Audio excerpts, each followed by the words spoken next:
Après l'étape de Tombouctou, le commandant des forces maliennes s'est rendu dans les localités de Bamba et de Gourem.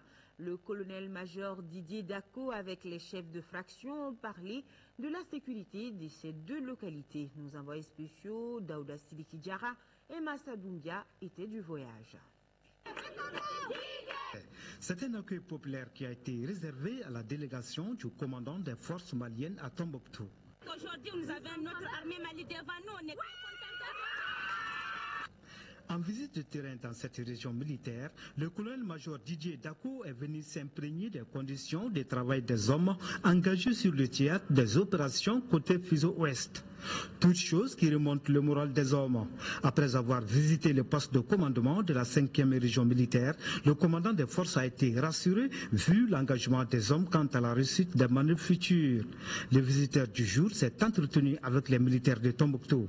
Après avoir salué la bravoure de ces hommes pendant les incursions djihadistes dans la cité des 333 saints, le colonel-major a beaucoup insisté sur la discipline. Chacun de vous, au niveau du CI, au niveau des écoles et puis au niveau de toute la formation, on vous fait des exposés sur la discipline, la base de la discipline, que chacun connaît. Et puis là, nous avons appris à apprendre les bases de la discipline par cœur, où on dit que c'est la discipline qui fait la force principale des armées. Et moi, je vous dis que sans discipline, ce n'est pas seulement la force principale de l'armée, la discipline constitue la structure de l'armée. Si elle n'existe pas, il n'y a pas d'armée. Il a également fait connaître aux hommes le nouveau mode d'action des terroristes. Il s'agit des attentats suicides. C'est pourquoi la vigilance doit être de mise, a-t-il fait remarquer. Par rapport aux exactions dont certaines presses font cas sur le théâtre des opérations, le commandant des forces a été très clair. Ma position est claire par rapport à ces exactions. C'est un code d'honneur. On n'a même pas besoin de recevoir des instructions par rapport à ça.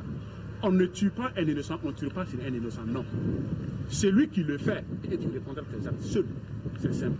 Auparavant, la délégation du colonel-major a rendu visite à l'administration, aux forces servales et à la MISMA. C'est là pour échanger avec le commandement de ces forces.